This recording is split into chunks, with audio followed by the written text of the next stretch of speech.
Welcome, movie fans. Thanks for joining us for episode 136 of Reading Between the Reels, the premier podcast of confusing your past self. If you're a new listener, we're so glad you found us. If you've been enjoying the show, please like, follow, and subscribe, and leave us a 5-star review on iTunes or Spotify. You can also support the show by posting on your socials and by joining our Facebook group. I'm Craig Dickinson, and I'm joined tonight by Corey Heitschmidt and Justin Eldon. We are back together. What's up, fellas? Hello, everyone. Don't try to understand this episode. Just feel it. Feel it.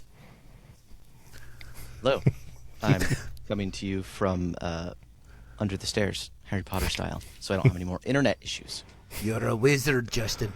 There you go. Justin, I'm going to start with you. What have you been watching since the last time we chatted? I have been watching Homeland, which has been out for a while, but it all just dropped on Netflix, and it's been really good. Corey, have you? I know Craig has not seen Homeland. Have you, Corey? I've never watched it. Oh, it's so it feels like a mixture between like 24 and Spy Games with Robert Redford. But it was very much made during actually don't know when it was made. I'm assuming it was made during like the Bush administration, George W., because it feels very much like America's awesome and terrorists are terrible, which, I mean, we're still very much, of that mindset, but like we hate the Middle East type situation. Yeah. It's very like Black Hawk Down-ish, I guess, in terms of like American views. But it's really good. It's like a ton of just spy stuff going on, and those are three big actors. What's that? 3 big actors in there. Oh yeah, and you got Inigo Montoya in there. Inigo Montoya, who plays he's not the CIA director, but like a CIA higher up, and he is fantastic to the point where I didn't even know he was the same actor until I was on like season 4. Like, oh hey, is that? Oh my goodness, it is. Yeah. He does really great. Anyway, I just saw an interview with him where he was talking about when he was filming this. He was staying on location somewhere, and he needed a place to stay, and he ended up in a senior living center apartment, assisted living. And he said, "Oh, this is great! I get up every morning. There's breakfast for me. I come home. There's snacks. There's like." And he just was talking about how great it was, and then they found out it was assisted living. And he's like, this was better than any Airbnb or apartment he's ever had. And so now when he travels, he's like, I got to go get senior assisted living places. So I guess you get to a certain age, if someone starts recommending that, you're in trouble. Well, nobody would have thought any different. I was like, do these people realize, like on bingo night, that Inigo Montoya is sitting next to me? It's kind of funny. Nice. Yeah, it's really good if you like that sort of stuff. It's not incredibly action packed, like a lot of it is dialogue and stuff like that, but it's good. Nice. I may have to check that out at some point. Corey, what about you? What you been watching? All right, I am on season 3 of Voyager. I decided to finally start watching it. It's got some nice Star Trek tiebacks to Next Generation. I'm enjoying it, but I'll tell you what. Whoever, and I know Riker from Next Generation directed several of these episodes, but this is the action in this movie or in these shows. Here they are 8 years later. They're just, they wrap up so quick. Like it's climax, boom, okay, the show's over. And I'm like, wait a minute, there's no resolution. Like the Next Generation, after they solved a problem, Picard and Riker, they'd always have a little conversation about it, kind of a wrap up. There's a morality lesson here, like, well, number one, that's why, and then they discuss it. And this one really wraps up quick right at the end, and then we just move on and just imply that, oh, okay, we're just going forward. And they're launched, for us Trekkies, they're launched out, 70,000 light years away. It would take them 70 years to get back. And so they're waiting for a wormhole to open up, and they're on these little adventures. And I still don't know why they don't just like, okay, this part of the galaxy sucks. Let's get some distance here. Let's just travel for 6 months and get away from these weirdos. But so that's not bad. And then the other thing, He-Man trailer came out today for all of us nostalgic fans from the 80s. show that I grew up on. And already reading the reviews, I feel like this looks exciting. It looks like a great revival of this type of genre, this kind of bring back 80s cartoon to life. It's shown the good and bad of fandoms, which I think applies to most of the stuff that we watch, because there's a lot in the show that they are doing that is comic accurate or cartoon accurate, like that costume, that design, that look. Like they're definitely making some of the setting, the design, some things look very right from the cartoon. And so for some people, though, that's not enough. Well, that's not cartoon accurate. And we get to be our own toxic people in some of these things. Star Wars, Star Trek, all these shows. Marvel, Avengers, comics, we kind of become our own worst enemy in some of these things, because it's like, at what point do you look and just say, well, let's see how it looks? And I don't know. As our fandoms, we need to be better. I feel like we talked about that just a little bit when we did all those comic book films. It's like, how comic accurate do you want to be? And you're writing a fine line, because you have to appeal to the new people, but you also have to make the very, very vocal OG fans happy. And that goes from character arcs to costumes, all the things, like the way they look, things like that. And man, I would not want to be a director of any sort of film or franchise that has a large fandom, because I feel like you're not going to win no matter what. You're going to have people mad. And some of that doesn't transfer to the screen very well. Like, it's just like, okay, that's great in a book. That was great in a comic. It just doesn't. It's like, I'm already suspending belief for some things to happen, like Superman flying, kind of an attitude, right? The guy in tights is flying, carrying an island. Okay, I have to suspend some disbelief. I can't What do you have to suspend? Well, like, to suspend my belief that people can just pick up a big giant island and throw it into space, right? People can't. It's Superman. They can. It's Superman. He can. But it's like bad Kryptonian. So you give up some things, but then it's like, for some reason we think everything can transfer across, and it doesn't. It does not work. So anyway, Craig, and you're telling a story in a different way. It's like it's a different medium of storytelling, and you have to approach it differently. How differently that is, I don't know, but I just know it's different. Yes. Craig, what were you going to say, Corey? Oh, so last week I finally finished. I went back and I hadn't finished like the last couple seasons, and so I finally finished This Is Us, which is not our typical fare for this show. It's soap opera essentially, but it's really well done. It's Craig. When you asked me, you're like, "Have you seen This Is Us?" I'm like, "This is a trap." Are you gonna make fun of me if I say yes? That just doesn't seem like something you'd watch. It's really good. And did you have Kleenex at any time in the show, like just crying and oh my god, dude, there was some brutal stuff, man. Yeah, so I finished that, and then I needed a new show, and just so happens that it turns out this week on sale, Breaking Bad, the entire series, which I have never seen. I've never seen it. Never seen an episode. At Corey, I'd never seen it, and I, in the last 2 days, finished season 1. It was only 7 episodes, and I've started season 2 today. And Justin, God bless his soul, told me to keep my expectations high. I said, I'm just gonna try. Yeah, you're like, I don't want to get too excited. I'm like, no. 11. Keep them at 11. Those to 11. Like, Breaking Bad is where you're best. This is where I need TV, yeah, ever. Like start to finish. There's one episode that's like a boxed episode where it's all in one character, one place, and it's fine. But like everything else, masterpiece. Yeah. So I've been enjoying it. It's slightly dated, but only in the cell phones is like the only thing that I've really noticed that like kind of makes it dated. But it is engrossing on a level that very few things are. Like you just want to just keep watching it.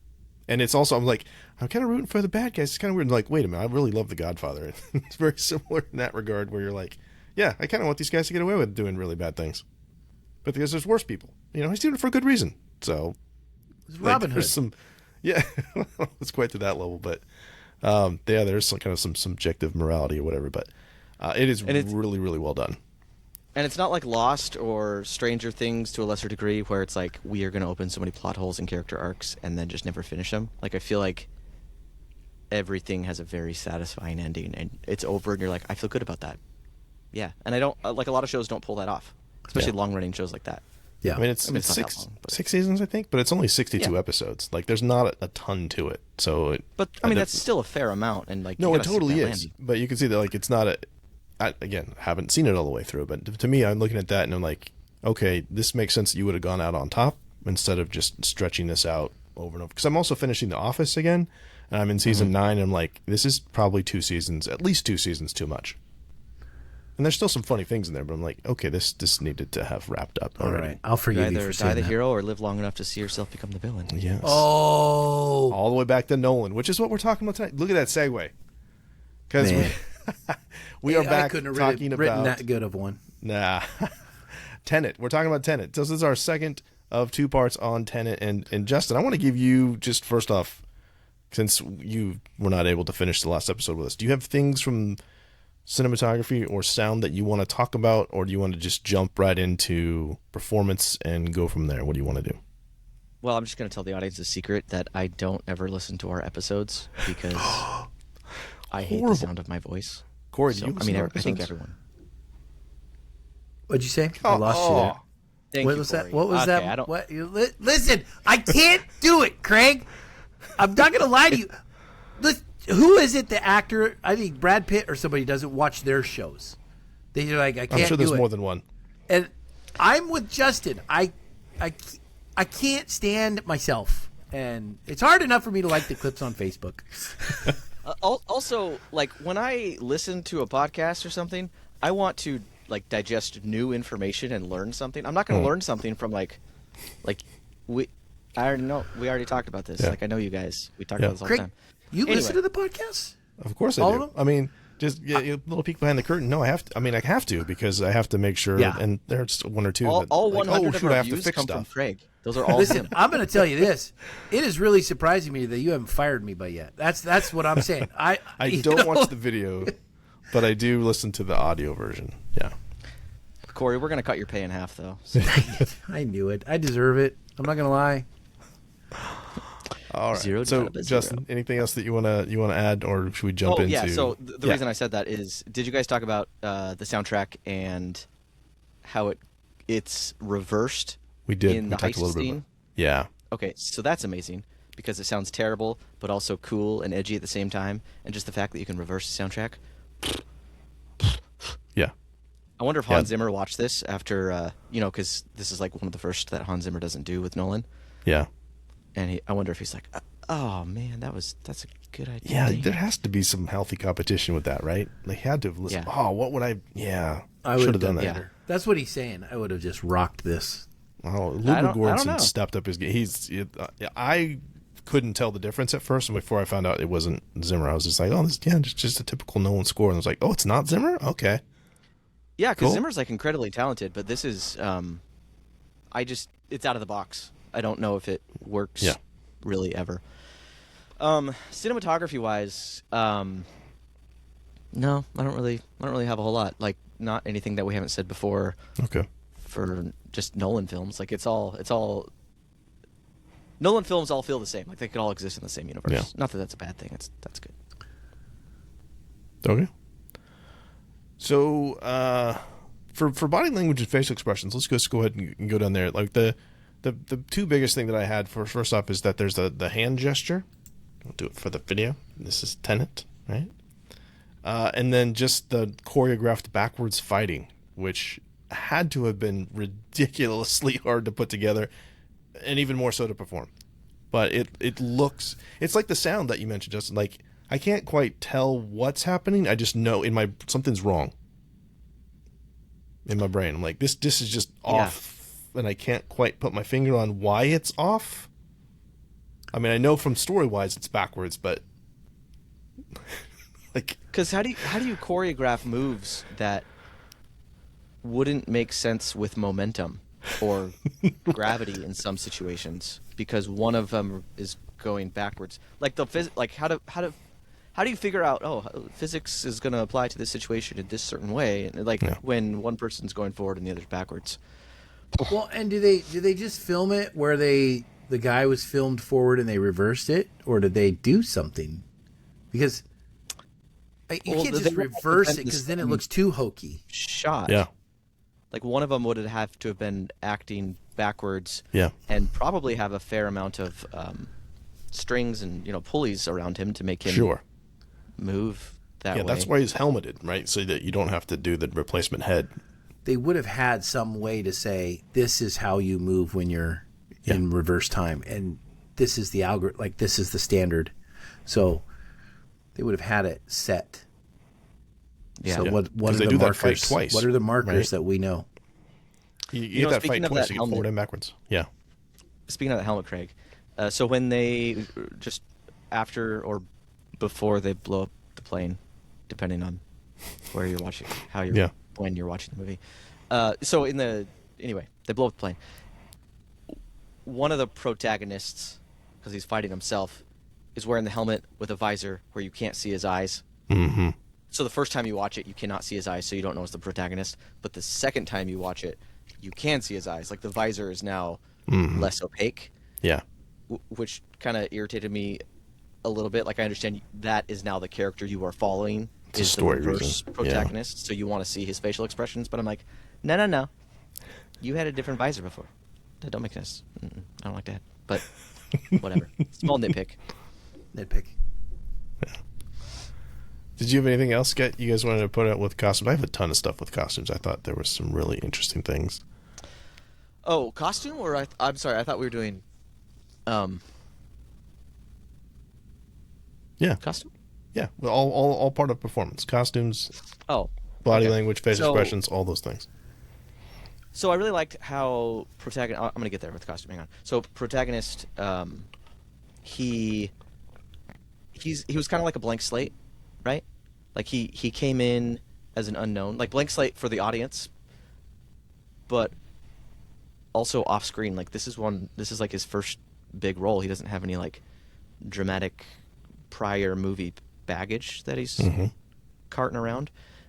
Which I think was an awesome move, because now you're not thinking of like some other movie that he was in. Like he's a brand new, fresh character. He has no established personality. And I know this movie got a lot of crap for him being really drab on that, like not having a whole lot of personality. But I think he does a really good job with like little micro facial expressions to show like that deep-seated performance. It reminded me a lot of, and I'm sorry, I'm not the first one to make this comparison, but it reminded me a lot of Blade Runner 2049. Oh. With what's his face? We talking about there. See, I'm not even doing that on purpose, Corey. It's just such a great movie. Talking about I Kay? had to. That was for the fans. Yeah. My fans. Are we talking both about? Are we of talking them. about Gosling? Are we talking about Kay? Yeah, Ryan Gosling's character, who Yeah. is very, very stoic throughout that film, but Yeah. still conveys massive amounts of emotion. Like it's a lot like that. But at the same time, that character isn't supposed to be incredibly emotional, because I think he's a stand-in for the audience, right? So Yeah. but that being said, he's good at a lot of things. He does really good in like the spy role. And then in terms of, I'm going to bring it back to costume here. I thought the one thing that was funny is that nobody really accepted him as an aristocrat. Everyone kind of Yeah. saw through that. Like he did not play that part well. Mhm. And he kind of like, I guess, outed himself a couple times as not an aristocrat. Yeah. Especially when, what's her face? I can't remember character Kat. names. Yeah, said. Yeah. What did she say about the super like lavish vacation? And he's like, "Oh, it's an expensive vacation." Well, if you were Going to super Mars. fancy, you would know that. Yeah. Corey, what about you? Any costumes or hair and makeup stuff that you wanted to talk about? Well, I mean, I think the red and blue things, when they're on the battlefield, were good, because there's times when they were all moving and you were kind of wondering which one was forward, which one was backward a little bit. And part of me thinking about this movie was wondering if maybe the ones going forwards became the ones going backwards, or were they entirely different people? You know what I mean? Like the ones that lived through going forwards, they put them in the things, and then it's like, okay, you're now going to go back. I don't know. But I think overall, for performances wise, I think John David Washington, can that guy be any more stoic and chill and not even act like he's confused? Like he just, his performance is great for this. And then I can't believe I'm saying this, but Robert Pattinson won me over in this role, because I was He's like, really good in this. I was an anti-Robert Pattinson guy, because Why? Twilight. I wasn't a Twilight fan. I just thought, oh, he's a sparkly vampire, And You gotta let it go. I been so long. typecast him from that as kind of like this teeny lover movie, kind of type person and actor. And so I didn't see him as a serious person, right? I didn't see that. Then I see him in this movie and I'm like, oh my gosh, this guy's amazing. To where I even said, as a Batman, he's a good Batman. So, I think he in this movie though has a calm energy. Like he is just nothing surprising. He's witty. He obviously has foreknowledge of stuff. That he just keeps everything cool and chill. So, but he's also witty with charm. He's very charming in this. So Yeah. Those are my two. Corey, have you seen? It's with Robert Pattinson, The King. I think it's on Netflix, or it has been. I don't think I've seen him in much. I'm not sure what I've seen him in, other than so Batman he's in The and King, this. and it's really, really good. Like it's definitely like a period piece, and it's kind of slow, but he plays a French king, and he's kind of a douche. Can we say that word on this podcast? We just did. Okay. He's a douche, and he does a really good douche, and I was really impressed with him in that. Like, if you don't like Robert Pattinson, go watch that, and you'll be like, "Oh, holy crap, this guy's amazing." Okay. Well, speaking of Pattinson, the orange trinket on the backpack is a pretty significant costume thing that we get hinted at from the beginning in the Opera House, just to let us know that that's him, because there's so many people to try and keep track of, and people are wearing helmets and whatnot. That's Which pretty means important. he's dead, Yeah. and I hate it. Yeah. Well, we'll get to See? the timeline and we'll I'm talk about grieving exactly when Robert he dies. Pattinson. Yeah. But is he dead? Yes. Some version of him is. We saw it There's- happen. Yeah, because there's multiple versions of him out time there. travel. We don't know how And many I we think lost. he's At least Cat's 7. son. Cat's He's son. not. He's not I'm Cat's gonna son. say it. Prove it. One thing we mentioned the last time, you got to watch this with the subtitles on, because you get so much more of the plot revealed to you that you're, oh, there's a plot hole. How did this happen? That they tell you in the dialogue. But one thing that I really liked, just real kind of a quick thing, but it was costumes. He's wearing it says in the dialogue, he's wearing a high vis vest and a clipboard, because they can get you almost anywhere and obscure Tenet. And like, that's totally true. If you're wearing a vest like that and a clipboard, people think you know what you're doing. You carry a ladder, it makes it even more believable. Yeah. There's the- a whole subreddit, just it's called Act Like You Belong, and Sure. it's people seeing where they can get doing those He things. did, and it works. That's a Tenet. But the biggest thing I took away this time, and I think I'd noticed it subconsciously before, but didn't pay that much attention to it until this time, or these last couple of times I watched it, I guess, is that he is frequently wearing polo shirts under suits, which I think was kind of an interesting choice. So there's this kind of mix of casual and classic, and it's kind of like he is. And it's a lot of like we looked at with like Tom Hardy's clothing in Inception. It's very character driven. Like this guy he can blend into multiple different things. He's very capable of moving very quickly into casual, but he's also kind of classic and formal. He's comfortable in all of those situations, is the way that I kind of took that. Yeah. Also, Tom Hardy's wingman in Dunkirk was wearing a suit. Mm-hmm. Just because. Nolan likes doing little subtle cues. Yeah. So I said, just a really interesting character choice to do that, to have him be there. And also, it kind of he definitely stands out. Like, you're like, wait a minute, you got a nice suit, but the shirt doesn't, it's like he's just ready for action or whatever the situation's going to be. He blends He's in. probably got swim shorts on underneath, and he's just like, day at the beach, let's do it, guys. Let's do You it. never know where the day's going to take you. Yeah. So, anything else for performance before we talk about set design? Can we talk about Sater for a little bit? Well, we should. That dude is awesome.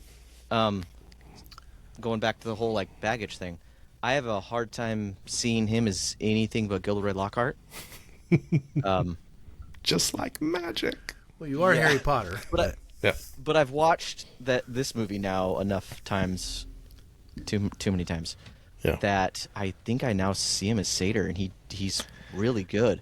Yeah. I've always enjoyed Mission Impossible 3 for the villain who, Craig, what's the actor's name? The villain, Mission Impossible 3. He's dead now. I had it and it slipped away. Corey, you got it?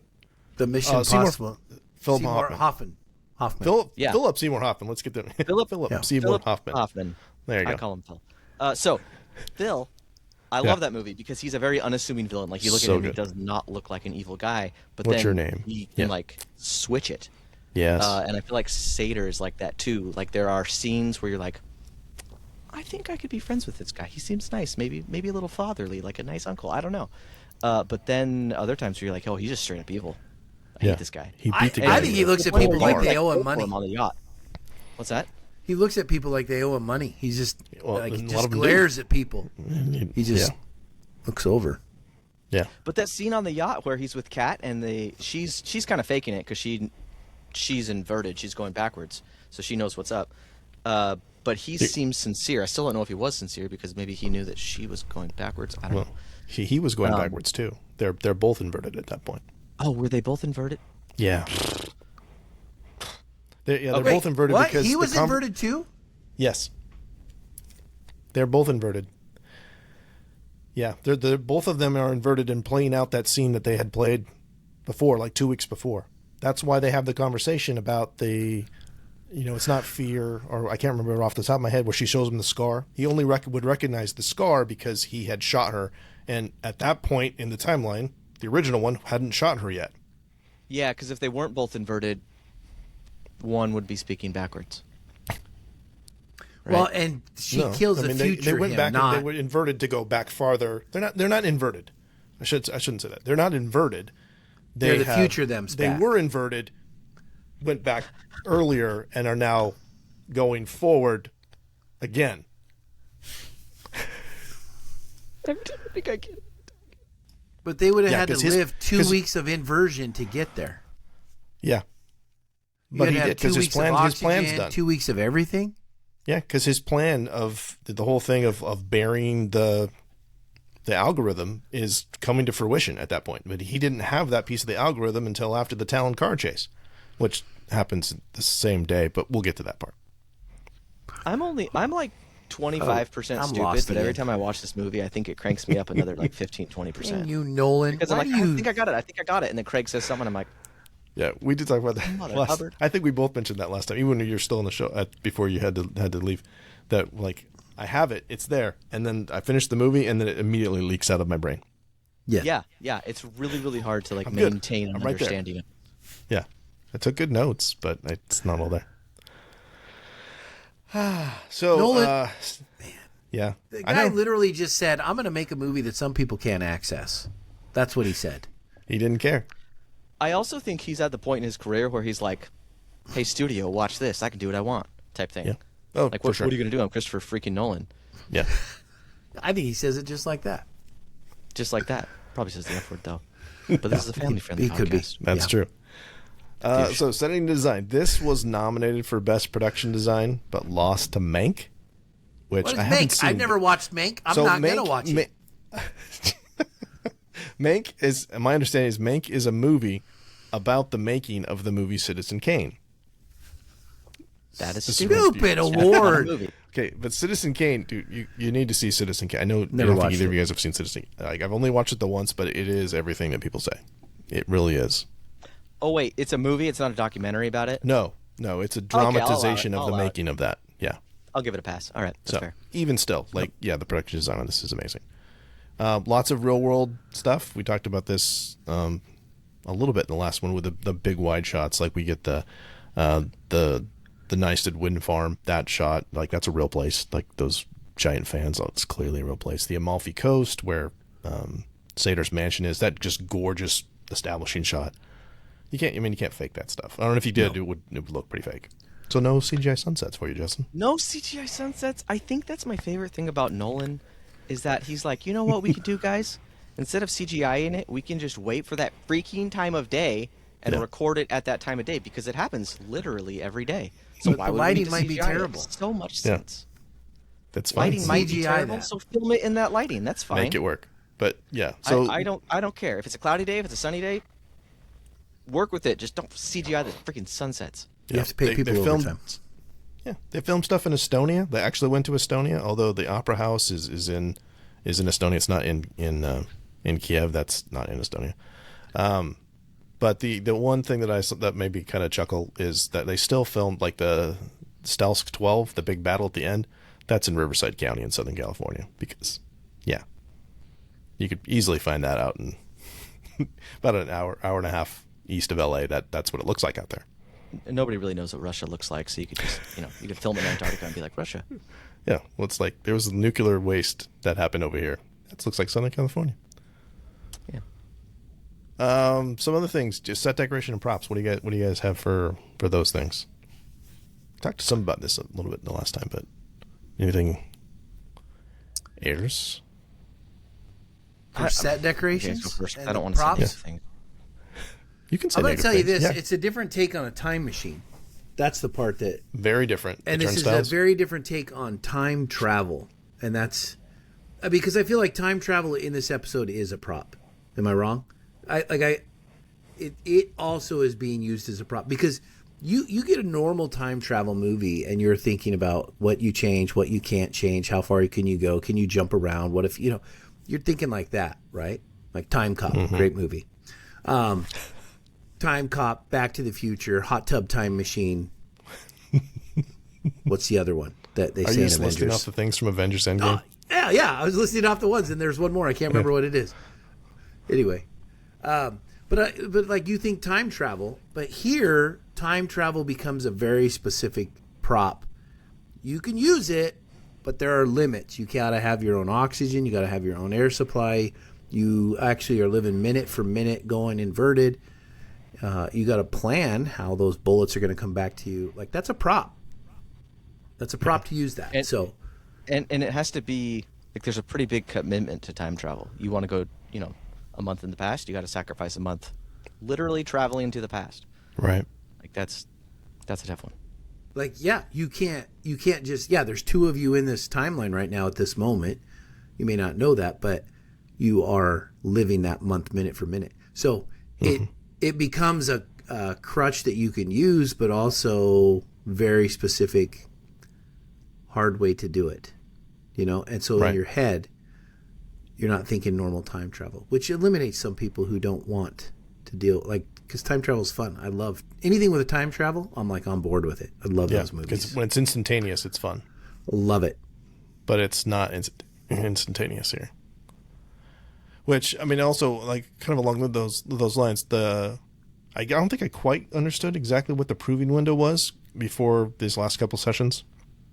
And the color that we talked about that a little bit, where the blue, you see yourself in the side where it looks like it's blue, that's the inverted side. And when you're on the inverted side, you're looking through and it's red on that side, which is the forward moving side. And you have to know that if you don't see yourself coming out of that turnstile, like, don't go in. Yeah. But could they not go in? Or could they? That's the question, Justin, because the guy even says, what if you don't see Could yourself? they go in? Like, if you don't see yourself come out, then you don't make it? Like, you just disappear into the space void? But if you don't see yourself go in, you can't go in. And could they even go in?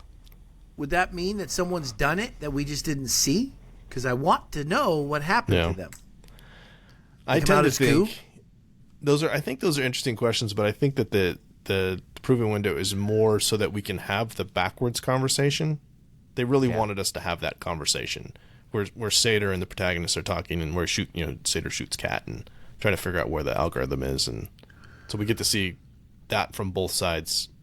I think it wanted to play with that concept of communicating across time, I guess, or across states of time or inversions or whatever. I think you wanted that. So, okay.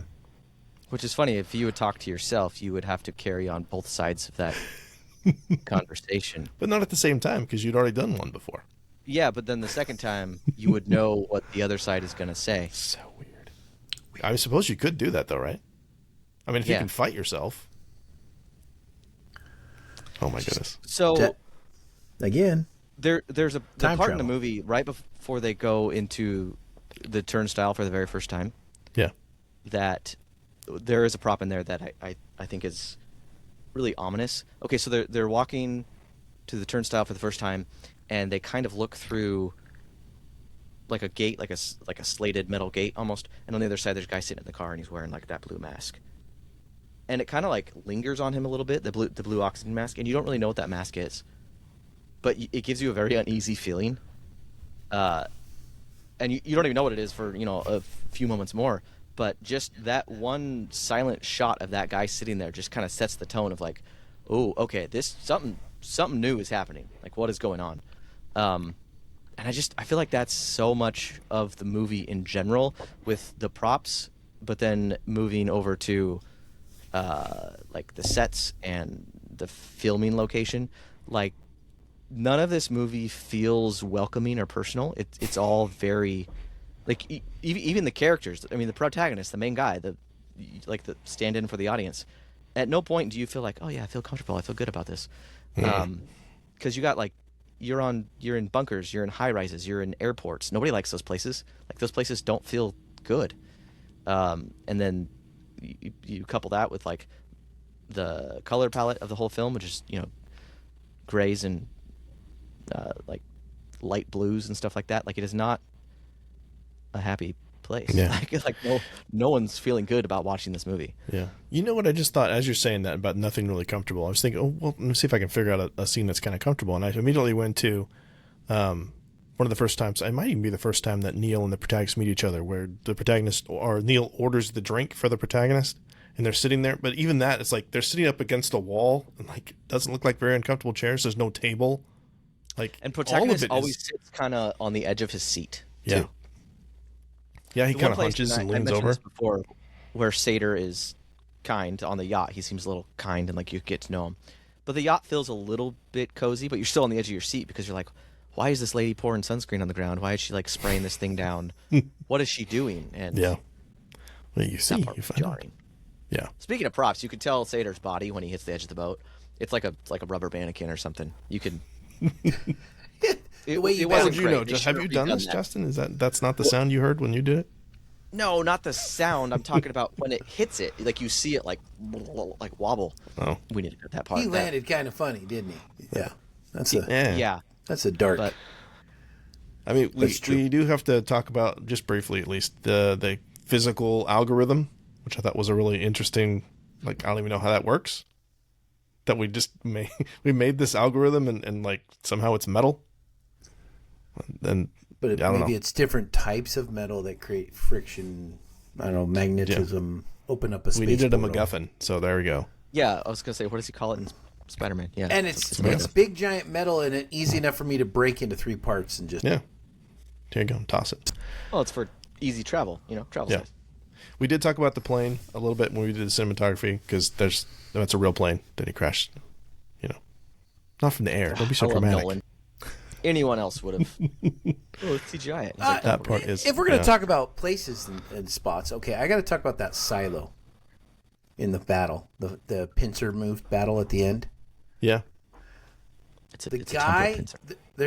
the temporal pincer. So there's a guy, the silo's got a hole in it, right, from a grenade. There's a guy trying to run through that hole. They yell, "Hey, look out!" And it reverts back into him, right? Yeah. So he's dead. Oh, yeah. He's dead in there.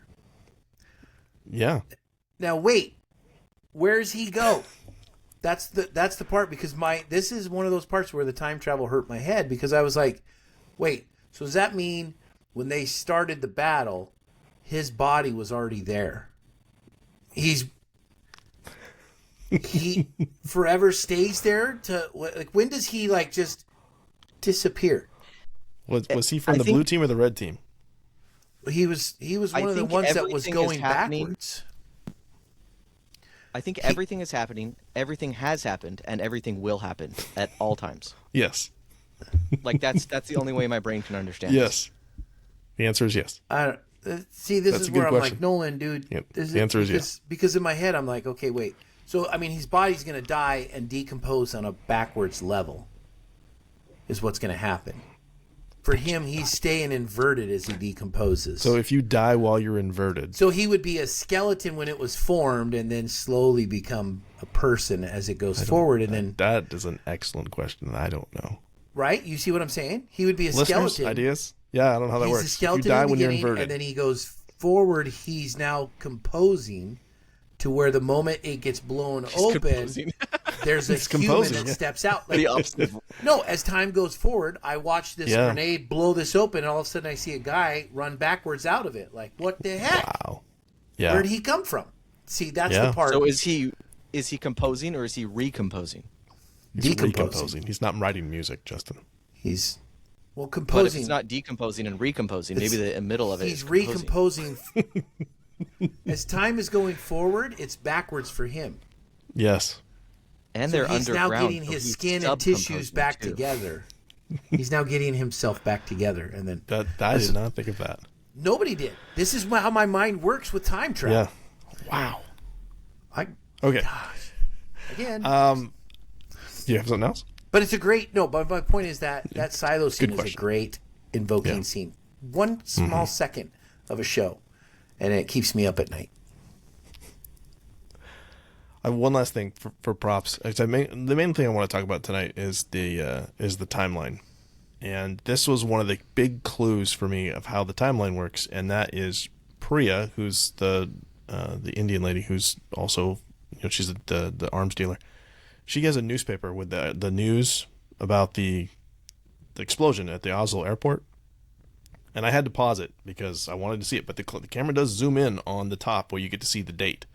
But the date says Friday, June 2019. It does not say what date it is, but if you do the math, which we'll get to, logically, hang on. Yeah. I don't want to stop you midway. When do we see this paper in the film? What are you talking about? About halfway through. Like what's the scene though?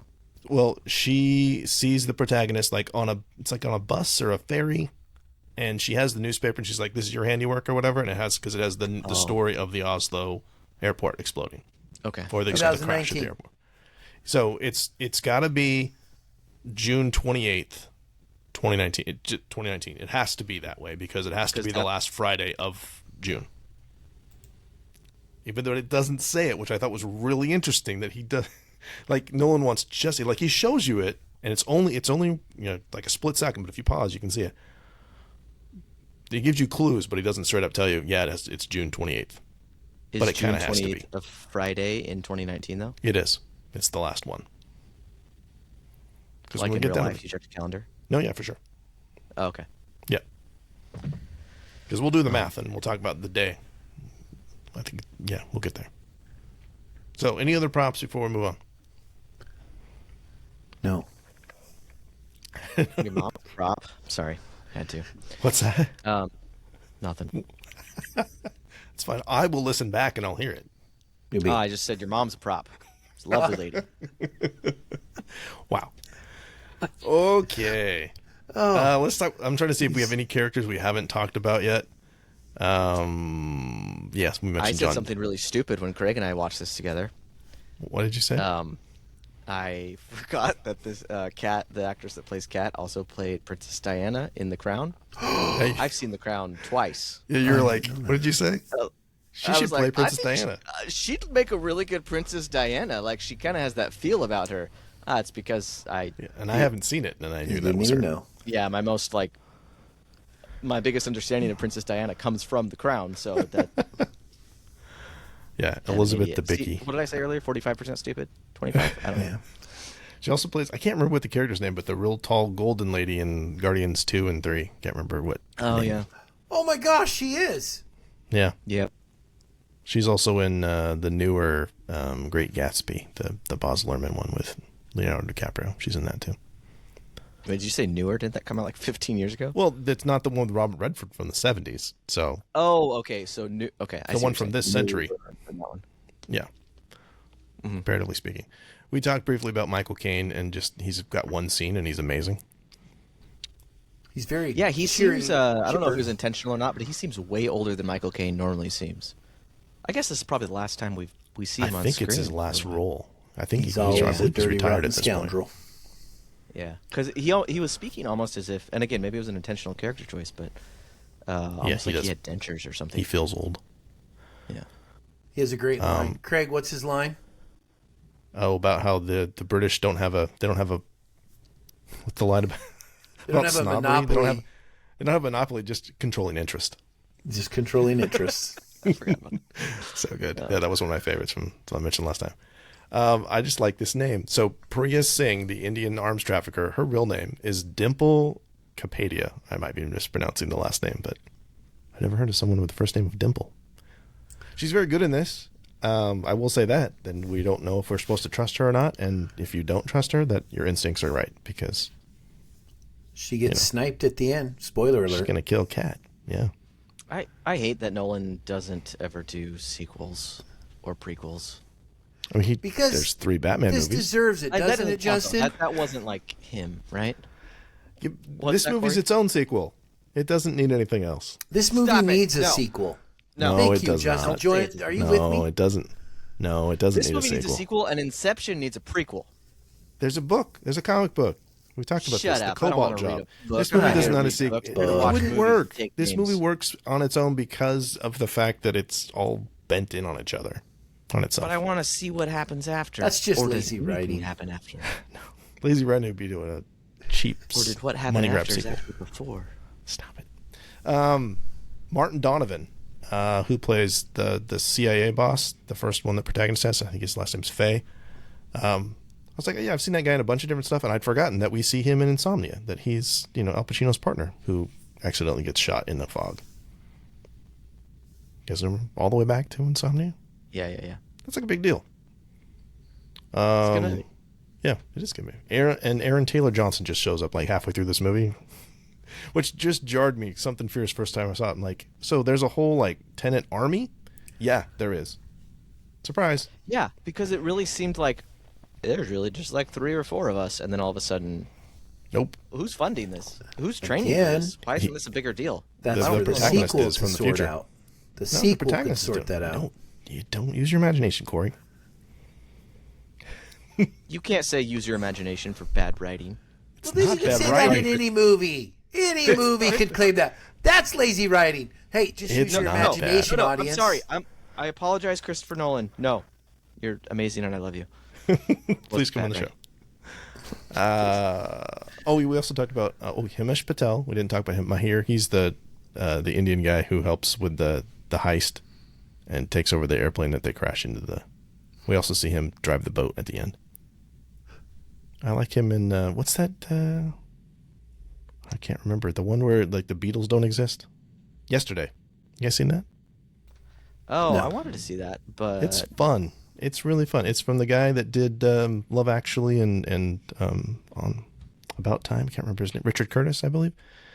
And he conks his head or whatever, or forget somehow. And somehow the Beatles don't exist, and he like rips off all their songs. It's kind of fun. He's the star of that. I would like to point out how well versed you are in all the different genres. I kind of pigeonhole myself into a few things, but you're like This Is Us and Love Actually and The Beatles and Princess I don't like Diana. Love Actually very I mean, much. I look and I go, you are a true you see I love film, the Corey. cinema and film. And You know what surprised me, I'm though? over Like- here like time travel. Yeah, I want to watch Yeah. a comic book hero. If you haven't, Yeah. seriously, if you guys have not seen, Justin, have you seen About Time with Donald Gleason and See? Nope. Rachel McAdams? Corey, you haven't seen it either? Nope. Seriously, the next time that your wife says like, I want to watch a movie, watch it. It is so good. See? You will both love it. It's so good. Oh wait, I've seen clips of this that I need to watch it. This is Bill amazing. And Nighy Corey, in it. it's a time travel movie. I know. I've seen clips of this and I love it. It is brilliant. Margot Robbie's in it too. Sorry, Justin. I know you don't I think need to Margot watch Robbie's this. attractive. I'm gonna out you on our podcast. He doesn't think what's the big deal with Margot Robbie? She's Margot Robbie. she's an actress. She is pretty, but just like everyone, shut up about Margot Robbie. She's not that great. We took a left turn. No, she's got a regular accent in this movie too. No, Donald Gleason is charming as F in this movie. I'm gonna do the G-rated version. Yeah, Bill Nighy is fantastic, and if you like Bill Nighy at all, yeah, it's really funny and charming, and it will make you cry probably. It's really good. Okay. Yeah, like Corey, back to your point about how Craig is a movie aficionado. We were discussing the Oscars today, and we were like looking through a bunch of ones that got nominated. And I was surprised when I mentioned a movie, and Craig said, "No, I haven't seen that. That's not my type of movie." I don't remember what movie it was, but I'm like, I don't think I've ever heard you say that's not Never my type seen of those. movie. I never heard those words from him.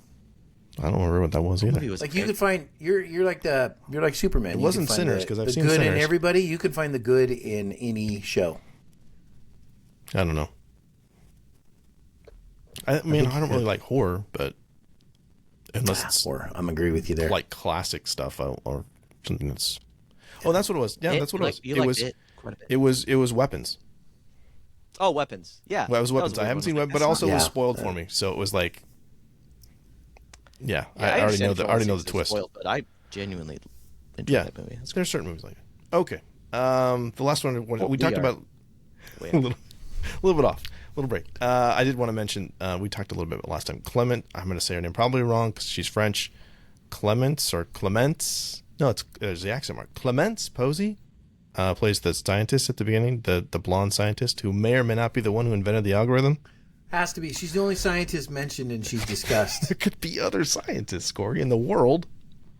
There could be other No, scientists, anyone mentioned but it. She's also we have two Triwizard champions in this movie, Justin. We do. She's Cedric Fleur de Diggory. and Cedric Fleur de Diggory. Diggory.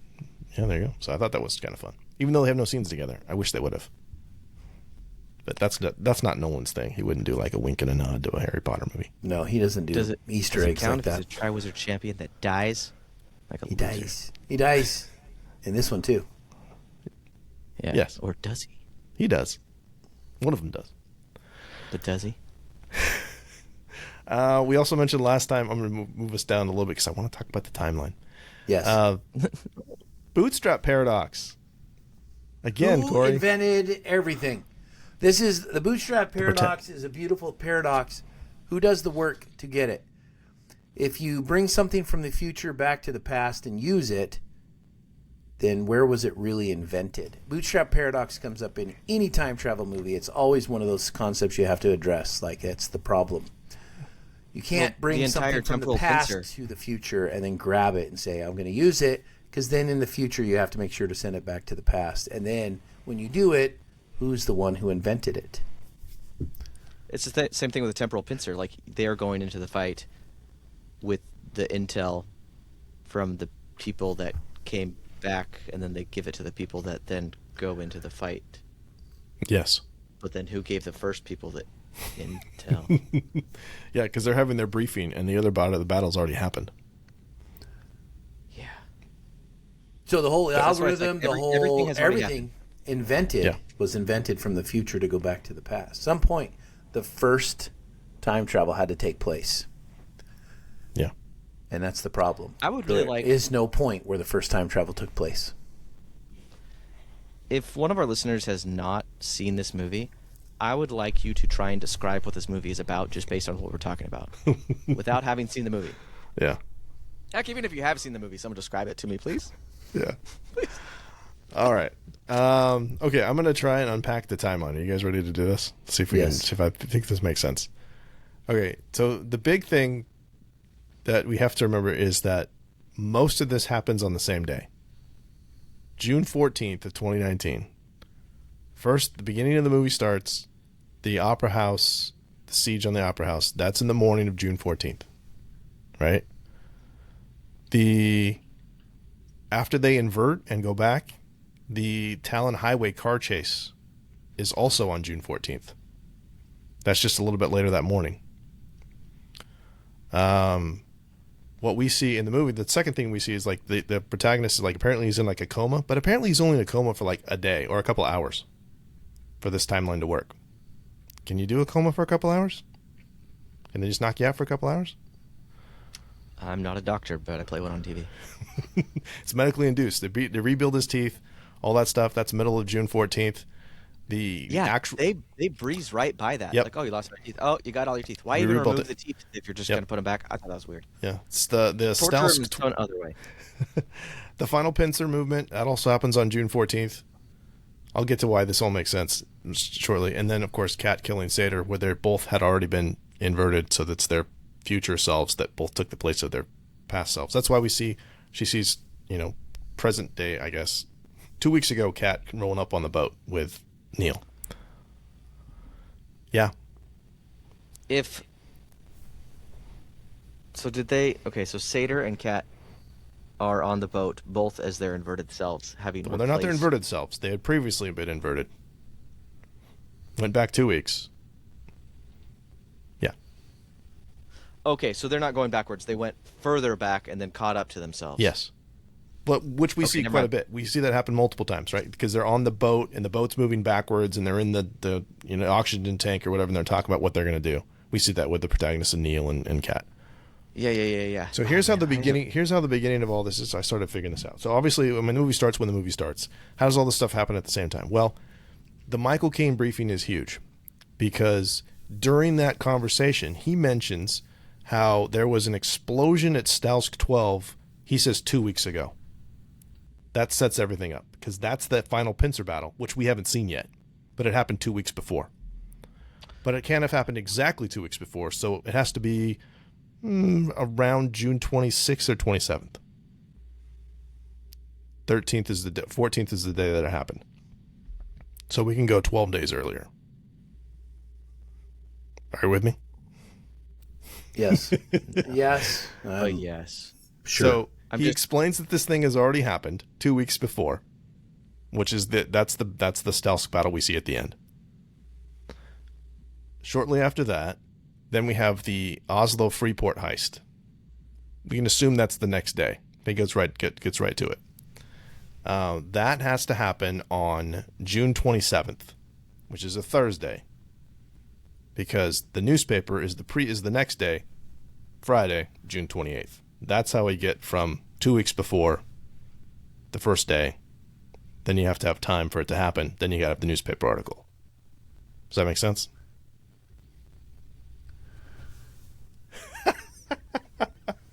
Just watching your heads explode. I did not get this on the first pass. I was Okay, let's go back. Okay, wait, let's go back. Okay, let's go back. This is the problem Then with the last time thing travel. we see is the temper is the pincer thing, and that actually happened 2 weeks before on June 14th. That's the explosion at Stalls 12. Yeah, that we will see later in the film, but it's explained to us in like the first 20 minutes. It's later in the film, but it's in the past. But it happened earlier. It happened earlier in the film, but Yeah. we didn't know it then. We had to get everybody forward to bring them backwards to do it. Okay. Yeah. Sheesh. Just catch an Uber, dude. All right. Yeah, there you go. Justin, I see a look of incredulity on your face. Oh, that's such a good word. You're either like, I don't believe it, or I don't understand it, or both. No, I believe it. I'm letting the puzzle pieces fall into place that have already been in place, Yeah. but then they fell out of place. So now I'm like recontextualizing everything Yeah. and going back to the bootstrap paradox of like, okay, if the end battle of the movie started 2 weeks before as the movie started. Yeah. Basically, it happens a couple hours after the movie started during the same day. I want to know how Robert Pattinson's character keeps this all straight, remembering, okay, I have to go do this, and I have to go do this, Yeah. to make sure that the But protagonist. we see ends him up do things on the breaking. fly, right? And that was the thing I didn't catch the first several times I watched this, is that we see him go into another turnstile during the Battle of Stalsk 12. We see him another version of him like running out of it, and he goes in there because he has to reinvert himself so that he can help the protagonist go down there and pick the lock, because he's best at picking the lock, and then he takes the bullet, but then he's at the end of the movie This alive. movie could have really explored some really deep themes of like free will versus destiny and things like that. It could have gone into that quite Yeah. a bit, and I feel like it touched on it, but It does touch on man, it in a that's- couple I guess conversations, that's the part but that like throws me off about all this is like, are they making this choice? Have they already made that choice, or are they going to make the choice? Therefore, they currently have to make that choice. Yeah. What happened. You can't undo it. unless it's a multiverse thing. But when did it happen? Did it already happen, or will it happen, or is it currently happening? See, this is Well, I'm now hold thinking on. Now that you Yeah. say that, then June 14th, when he has planned to blow the dead man switch up, right? Had to have happened that they would go into a future to invent this and then send it back. Like, Yeah. he must have been successful in some universe that they're trying to stop it now. But we don't. We all we know is that there was an explosion, and the explosion is just. And that's what I thought too. I thought he was supposed. For some reason, I thought the explosion was the goal. But really, all the explosion does is the explosion buries the algorithm so that the future bad guys can dig it up and they know where it's at, and then it'll be safe to dig it out. Bury the gold for him to go back to. Yeah. But so somewhere in that future, they had to have won. Which then means this is changing the future. There's no change that takes place except until here. So what? Well, it depends. Well, their goal though is to invert the world. So they didn't do that, but they made the plan to do that by enlisting Sator, which is another thing I didn't notice in several viewings. Is that you actually see when he opens up the case or whatever it is, like. There's briefing with his name on it. Like, it's not... Like, they knew he was going to get it. It was, there's gold in there and the instructions on what to do. And he's been selected. I thought, first several times I saw it, I thought that he just happened to be the guy. And because he does kind of see... For him, from his point of view, it's like, this is an opportunity for me, and I happen to be the guy that dug this up. From their point of view, we knew you'd be there. Yeah, we knew we could count on you to do this. And then he does blow it up, but apparently, or is the other thing? Maybe the battle had already happened from Michael Caine's perspective, so they had already been successful. So they were just repeating the actions that they had done before, because the explosion still happens. Now we're just trying to come up with they theories that makes that. You know what? It could have been Neil, that little kid, Maximilian, grows up and decides he's going to avenge his father's death. And therefore invents the time machine. He's the guy in the future who sends it back. Maybe he's his own father. Oh, if Neil was Maximilian, then you would have seen a lot more about him talking about Sator, or the way that he acts around Kat would have been very different. He has no connection. His own father. He has no, and impregnates his mother. He has. That's a different show. He has no relationship to Sator at all. Like, there's nothing there. So that's my biggest in-text reason why it's not. And he would be very different around Kat. Justin. I have a theory. Yeah. And I'm only half facetious in my theory here. So Corey and I are advocating for a prequel sequel for this and Inception. Yes. In Inception, Christopher Nolan has like 3-ish lines that I can remember where he kind of describes like what a dream is. So I found the lines. Okay. The lines are, so Cobb in Inception says your mind creates a whole world in dreams, complete with stone, fabric, people, and cars, making it feel real. Ariadne also... Or he mentions to Ariadne how you are always just in the middle of things in a dream. You don't remember the start. You just kind of start in the middle. Mm-hmm. And then it's only after you wake up from a dream that you realize things are illogical, where in the dream they made sense. What if Inception is the prequel to Tenet, and Tenet is just another dream heist of Inception? That's why things don't make sense, and like gravity's off. Because sometimes when things are being inverted, the gravity doesn't make sense, like the exploding building. If the building explodes and then reforms, that means it would have had to have been built, exploded, and then put back together. That doesn't make sense unless you're in a dream. Okay. Me. No, I'm going with this now. I don't want a prequel or a sequel, but you know what I wouldn't mind? I wouldn't mind like a book series set in the universe. Like I don't want to see the protagonist, but I wouldn't mind exploring some more of the bigger concepts that we've kind of talked about, like the recomposing. I mean, Justin's not wrong here. He could say, you could say the Inception people are the future scientists who send stuff back. You could say Interstellar are the future humans who send the algorithm back. Interstellar sends them back. And all this started when Oppenheimer dropped the bomb. Right, it's all full circle. There you go. Well, yeah, because that opens bomb up dropping the bomb dropping creates. Isn't that the same bomb that Batman drops in the bay? It's all the same. Prestige is Sator's grandpa. Wow. but also Sparkly Boy's self, who impregnates his mom in the dream. I mean, Wow. Memento's like a baby Tenet. I think we just broke ourselves. Sorry. Brain broken. See, this would be better, Craig, if we listened to ourselves on the show.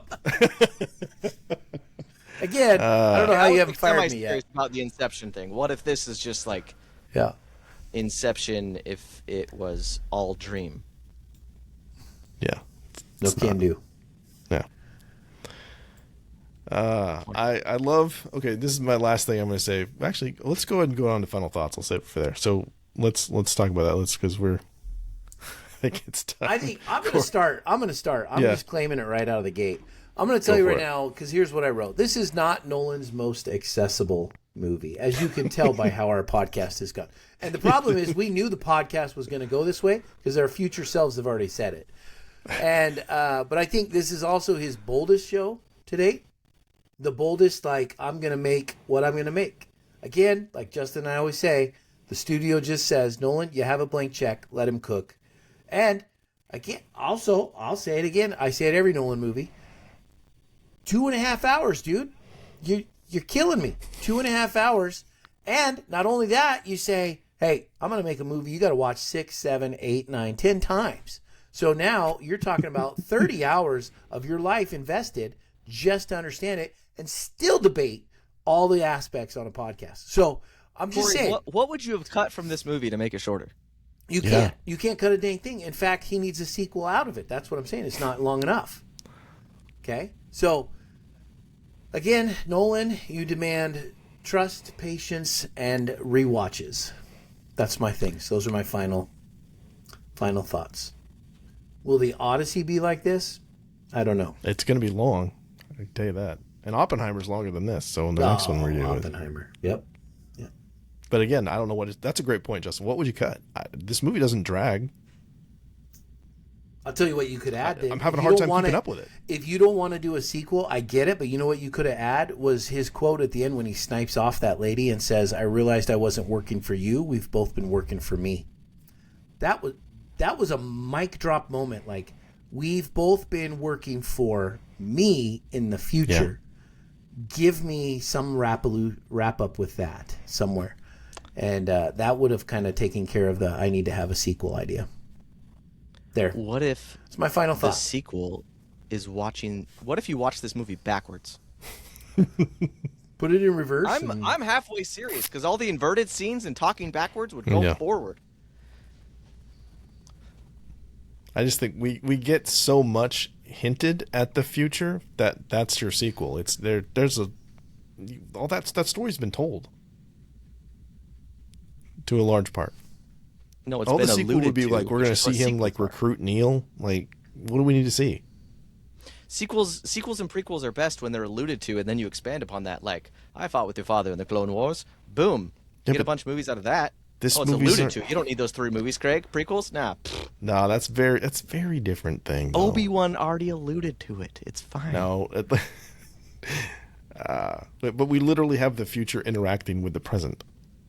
We don't need to know Darth Vader's The sequel is interacting backstory. with the primary story already. It alludes to his backstory when you see him put his helmet on. Stop.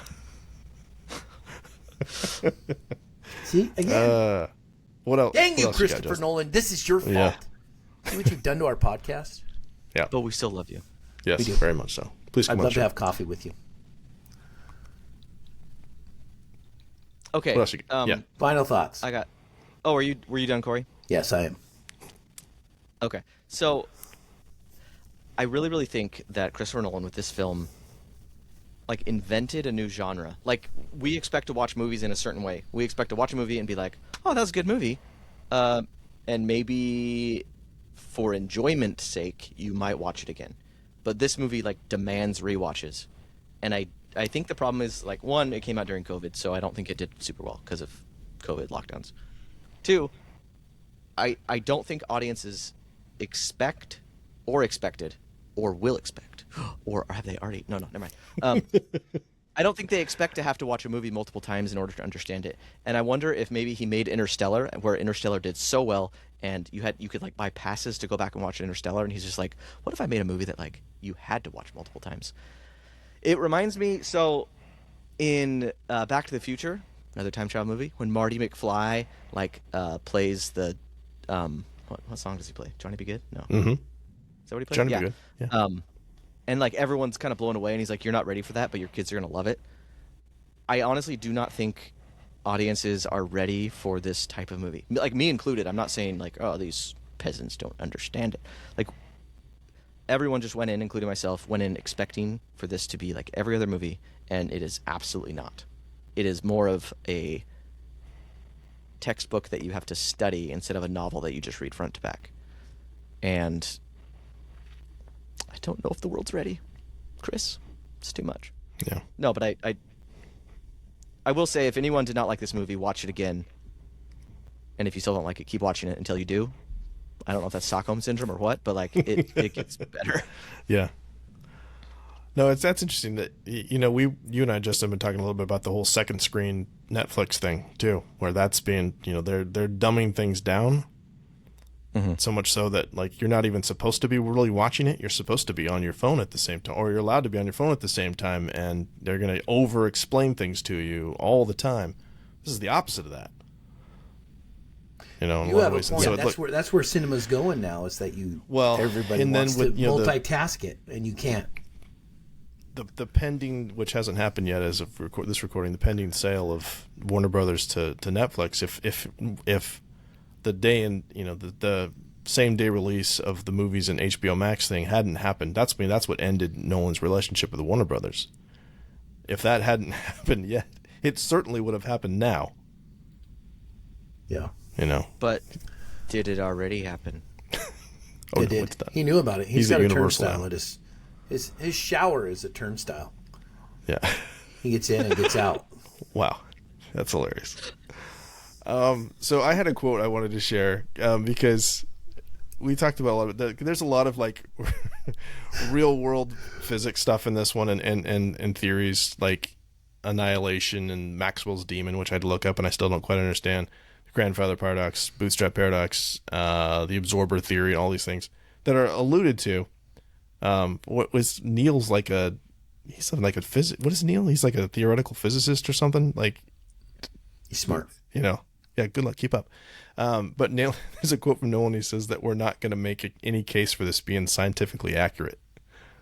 Like, but you kind of actually really hate that he said that. You kind of do, like, because we talked about this too. That there's so many plot holes and all these things. I'm like, there's really not, but you have to watch it 6 times before you fill those in. They're there. You just have to do a little work to find it. Yeah, I hate that he said that because I feel like any critics of this movie, which I understand criticism of the movie because it's confusing, but immediately people just point to that and be like, Christopher Nolan, you idiot, you just got too pretentious, Yep. And I feel like he shot himself in the foot by saying that because I do feel like it makes sense, but like you said, you got to watch it multiple times. Yeah. Maybe it makes sense. I'm not sure yet. This shows why you can't take critics of a movie serious sometimes, because some of them just don't have the headspace or the rewatch capacity at the time to say this was a great movie. Yeah. Oh yeah, I don't mean like literal critics. I mean people that criticize the movie. Yeah, like anybody criticizes it, but like Craig on our text thread has said, like as he watched it 7, 8, 19 times, he said this movie just keeps getting better. Like he just kept sending us. No, yeah, like that's what I really thank you, Corey. That's what I really should have emphasized. It's not so much because we've talked about how hard it is to watch this movie and how hard it is to understand this movie. And not only do I feel like, and I think it's 6 times. Not only do I feel like I, at least when I finished watching the movie, right immediately understood it, but I legitimately enjoyed the movie more the more that I understood it. It's like, oh, that's so clever. Oh, okay, you did give me enough. Okay, I get where you're going. I see how that all connected. And it was legitimately a fun movie, which you don't usually see. Nolan movies are fun, but it was a fun experience to watch it once I was able to kind of crack the code of all the, the time dilation and all the things. But the majority of moviegoers are not going to watch a movie once and then say, I need to watch that again in order to like it. Like they're gonna watch it once, say I didn't like it, and then never watch it again. Yep. Which was me. I Yeah. did that until this podcast. So I just don't think people are ready for it. Yeah. So that would just be my last 2 cents is just like, if you haven't seen it recently, watch it again, and with the attitude, like, the more you watch it, you will get it. It's a very smart movie, but if you're paying attention, you will be rewarded for it. Give it another try, watch it again, and hopefully Don't have your phone anywhere around. Don't be on your phone. Don't watch it even on the check a text biggest screen you can. Watch it with the subtitles. Listen to our episodes, and hopefully that helps a little bit too. message. No, it won't. It'll make it so much worse. Come on. I'm more confused after this episode than I was when I watched it last. All right, we're going to get out of here. As we do, we just want to say thank you so much for listening. If you want to connect with us, you can find us on X, Instagram, Facebook. Email us at readingbetweenreels@gmail.com, or you can use the SpeakPipe app on our website. Send us a voicemail. If you enjoyed the show, please like, follow, subscribe. Be sure to leave us a 5-star review on iTunes or Spotify. And as we alluded to, our next episode will be the start of our 2-part breakdown of the final film in our Christopher Nolan series, Oppenheimer. So send us an email or voicemail about your favorite moments from Oppenheimer, and we will share it on the next episode.